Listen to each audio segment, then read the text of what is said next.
This is a fraud on the American public.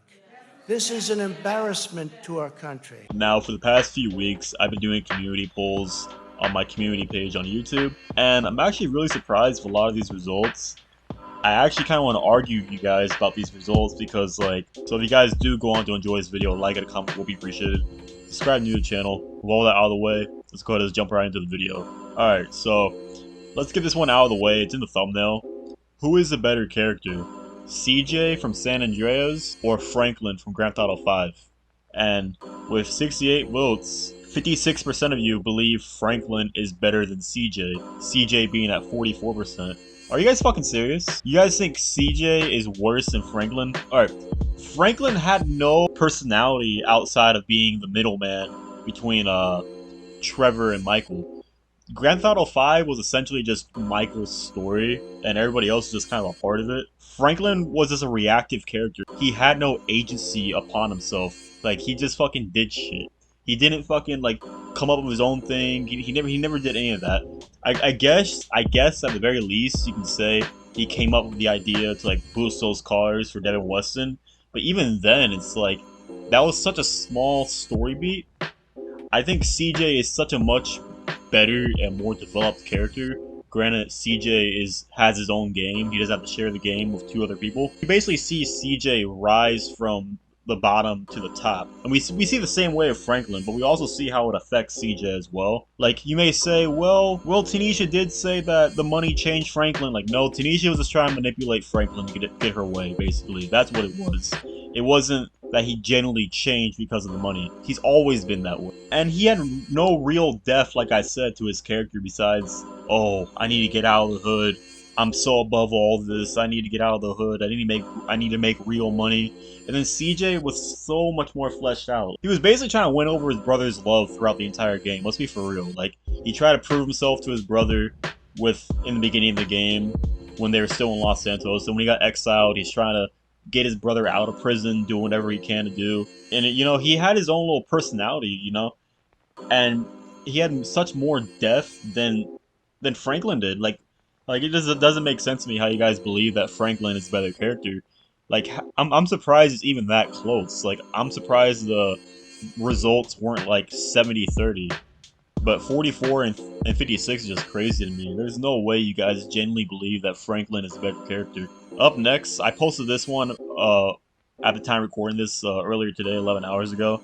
And with 87 votes, I asked you guys, which game has the best story?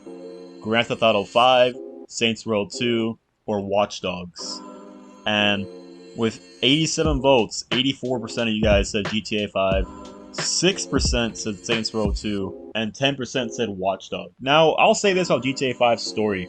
I think it's probably one of the weakest stories Rockstar's created with their games, like post San Andreas. Like, yeah, GTA 3 and Vice City, they're more or less just like open world crime simulator, where San Andreas and onward had more depth to their stories. But I will say GTA 5 doesn't compete with like GTA 4 and San Andreas. I'll say, like, I don't know, like, there was no main antagonist in GTA 5. You could say Steve Haynes was the main antagonist of the game, but was he really?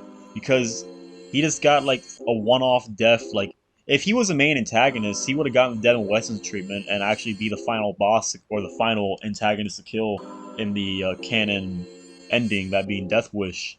And in all reality, he just got like, he got shot in the head, which is cool to see. He got shot in the head while he was live on TV. That was cool, I guess, but he should have got the Devin Weston treatment, because Devin Weston, he wasn't written into the game until like halfway through, and for the most part, he wasn't considered the bad guy until he ripped you guys off for the cars you guys stole for him. That's when he was considered the bad guy, but at that point, he wasn't even considered like a threat. I think he wasn't considered a threat until Molly got killed at the airport, and then that's when he got mad, and that's when he sent the mercenaries to attack Michael. And Molly's death was so stupid, and it could have easily have been prevented. That's a whole other story. The third way ending, it just felt so rushed. It's like, oh shit, the game's already ending. Like, there was no way to tie up the drama of Stretch with the Chinese mafia or the triads. There's no way to really conclude the antagonist drama, really. It was just oh, we forgot to tie in the triads and Stretch and Steve Haynes. Oh, don't worry, we'll just let the protagonist kill them anticlimactically. Okay, that's cool. It feels like they're giving Devin Weston the treatment that Steve Haynes should have got. I feel like Steve Haynes was the actual antagonist of the game. So, like I said before, Devin Weston was like written in like halfway through the game when it's almost over. The pacing was just not that great with GTA 5, especially with Franklin's arc. Like Franklin, you barely get any gameplay of him. You get more gameplay of Trevor than I think you do of Franklin, like alone.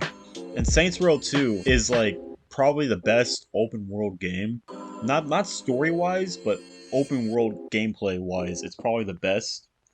And the idea that it has a weak story is just really stupid. Because I recently got into Saints Row 2, but I played it for the first time last year. Because I always used to think, oh, this is a GTA clone.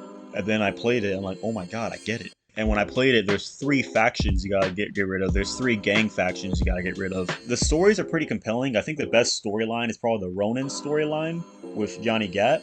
But I don't think it's anywhere near bad. Like, it's not like Watch Dogs 2 and Saints Row Reboot bad. I think it's really good. Like, I think it's like top 5 probably. Not of all games ever, but like top 5 being like the open world crime genre. I'd say that, yeah. And then Watch Dogs being at 10%.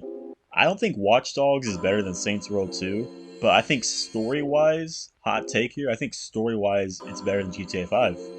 Because from the get-go, you know who the main antagonist is in Watch Dogs. I don't know, I feel like the pacing is a lot better in Watch Dogs, and I guess the gameplay, some of the gunplay is better than GTA 5. It kind of is clunky in some ways, but I really like the darker tone. That's why I like GTA 4 so much. I like the darker tone of Watch Dogs compared to GTA 5.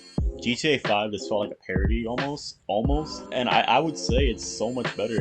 And people didn't like Watch Dogs because Ubisoft lied about the graphics being as good as they actually were.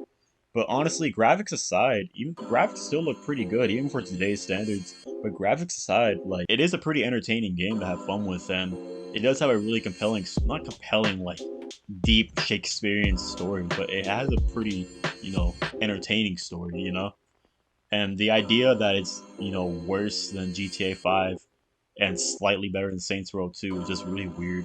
Like, I just don't see how. But yeah, but let's move on to which Far Cry had the best villain. Far Cry 3, Far Cry 4, Far Cry 5, or Far Cry 6. But with 96 votes, Far Cry 3 gets 73%, Far Cry 4 gets 8%, Far Cry 5 gets 8%, and Far Cry 6 gets 10%. Now for Far Cry 3, Voss is pretty good, but the rest of the villains only getting 8% and 10% is crazy to me. I think that Pagan was actually a lot more compelling and a lot more nuanced than Voss was. There's a lot more depth to Pagan, and Pagan is actually a lot more likable. Like, a lot of people say they'd rather have sided with Pagan than Golden Path in Far Cry 4. And Joseph Seed, I mean, I'd say his siblings were a lot more underdeveloped, but that's because they weren't the main antagonists. But Joseph Seed himself, him as a villain, you do feel his presence throughout the game for sure. And then Far Cry 6, Anton. Anton Castillo being the better villain than Pagan and being the better villain than Joseph Seed. That's just fucking delusional. Like, he had no real interaction with protagonists throughout the game. Like, yeah, you do get the cinematic cutscenes, but with the cinematic cutscenes, they're like a B plot basically. Like, they didn't connect to what the protagonist was doing. He was basically just reacting and basically monologuing to Diego, basically. And you only had, like, I want to say 3 interactions with him. That being when he almost executes you in that lighthouse, the dinner scene, and then the final mission. You only get 3 interactions throughout the entire game. At least with the other games on this list, you actually have multiple interactions with the villain. Not only that, but you don't even interact with him in the first mission. That's like the selling point of Far Cry. You always interact with the first villain. That's like tradition since Far Cry 3. You meet the main villain in the very first mission. Far Cry 3, Far Cry 4, and Far Cry 5 did it perfectly. And they just couldn't find a way to do it for Far Cry 6. So I will say, I think that the gap between Voss and the other villains, I think that Pagan and Voss rival each other, but I would understand why people feel the way they feel about Joseph and Anton. But I don't think Anton is better than Joseph and Pagan. I think out of this list, I think Anton's the worst, and that's because of the writing. I think that his performance is pretty good because it's played by Giancarlo Esposito, But I just feel as if they just really fumbled that storyline, honestly. Like I said, I don't think he's a better villain. Like, there's no way. Up next on the list, who's the better gangster? Lamar Davis or Johnny Gat? And with 56 votes, you guys said 79% Lamar Davis and 21% Johnny Gat. Okay, now I understand that most of my content on my channel is mainly Grand Theft Auto. Come on, you guys gotta be like out of your fucking mind. Have you guys not played Saints Row? Johnny Gat did so much fucking gangster ass shit in that fucking game. And Lamar is a fucking goofball. Lamar is essentially a parody of what gangbanging is, or being a gangster is. He's a parody of it. Because, like, all the stupid shit he did throughout the whole entire game, him getting set up by Stretch, like, how many times? Him trying to do that failed kidnapping attempt. Like, he's not even competent enough to be a heist member in GTA 5. You're never able to invite him to be on a heist because he's that incompetent. Like, he's just, like, you know, he's not like Ryder or Big Smoke or Sweet. Joker, really. Like, and I like him as a character. I think he's pretty funny. But him as a gangster, like, he's not a fucking gangster. Like, I don't know, like, a white guy saying he's not a gangster is like, that's ironic, I know, whatever. But Johnny Gat, he did so much fucking badass shit. The ops pulled up on him at his girlfriend's funeral, and he fucking buried him alive for killing his fucking girlfriend. Like, he fucking smashed his head through a fucking tombstone. This guy fucking got stabbed through the fucking stomach with a fucking samurai sword and lived. This motherfucker, he casually has a shootout with the cops while waving goodbye to you. He uses a damn submachine gun and kills motherfuckers who try to crash into him. Like, and then he shoots his way out of his own fucking death sentencing trial. Like, there's no fucking way, like, he's less gangster than fucking Lamar. The next poll you guys answered is, who's the better character, Niko Bellic or Arthur Morgan? 52 votes in, and 25% said Niko Bellic, and 75% said Arthur Morgan. Now, I'm not going to disagree with that. I like both the characters, I think, equally as much, but I do see where it's coming from. Like, I feel like with Niko, his story is just about revenge, and it kind of shows that revenge doesn't help. And then with Arthur's story, it's more about redemption, like he was a bad guy, and then he slowly becomes a better person throughout the game. Niko really never really got that. Like, yeah, there's some options in the game where you can spare people who you have the option to kill. There's that, but it doesn't really affect the game besides there are a few side missions, I want to say. But yeah, I would agree with this. I don't think that 75% and 25% is really that justifiable. I feel like it's pretty close being like 49-51, if I'm being honest. Like, they're barely like edging each other out. I really think that they're pretty equal on that. But I think Arthur Morgan slightly gets the better league. And I also feel as if this is a recency bias because you know, Red Dead 2 just came out like 5 years ago, and GTA 4 came out 15 years ago. So I feel as if there's a recency bias here. Moving on to the next one, that being, which game had the better Los Santos, Grand Theft Auto 5 or Grand Theft Auto San Andreas? And with 82%, Grand Theft Auto 5 beat San Andreas being 18%. And I'm talking about just the better Los Santos, not the better map, not the better story or better game, just Los Santos. And honestly, I'm not sure. I don't think that GTA 5 should be winning by a landslide the way it did, but to me personally, like, it depends what you're looking for, honestly. Like, I don't know, GTA 5's Los Santos, it's pretty, when you play story mode, it actually feels like a real city. Online, it's just like a dumbed down version of it because, you know, it's online. Like, GTA 5 has, like, you see, like, there's ambient music playing, you hear traffic, there's so many pedestrians, there's different types of pedestrians depending on what part of the city you're in, there's people walking their dogs, you know, there's a whole bunch of cool shit going on. And then with San Andreas, it's just generic NPC, copy and pasted here, here, and here. And also with San Andreas, with their Los Santos, I feel like they did a really good job, you know, recreating, you know, Long Beach and Compton, Inglewood, East LA, creating the barrios and all that. And GTA 5, they weren't really focused on that, which makes sense because the game wasn't centered around, you know, the gang conflict. That was San Andreas' whole shtick. San Andreas does have some cool interiors. There's a lot of enterable interiors in Los Santos alone in San Andreas, which GTA 5 did lack. Also, San Andreas does have better activities, better races. You can also do stuff like the paramedic missions. You can also do the firefighter missions, the vigilante missions with a police car, the taxi driver, and there was also the stadium event. I think that was NASCAR type thing, Maze Bank Arena. And also, of course, there's the gang wars. I also did like hanging out with the homies. Like I would just recruit them and then we just drive around doing drive-bys, do whatever, getting police chases. I don't know. They both have well-designed maps. I'm not gonna say one's better than the other, but I'm not sure. Like, that's a genuine question I would ask. Like, which one do you think is better? Because I don't know. I don't think one is like superior. Like, I don't think, like I said, I don't think it should be like a landslide vote. I think they slightly edge each other out. Like I said before about Arthur and Niko, but I don't think one is just like drastically better, you know? And moving on to the last question, probably one of the least controversial questions on this list, that being, which Grand Theft Auto 4 DLC did you prefer? The Ballad of Gay Tony or The Lost and Damned?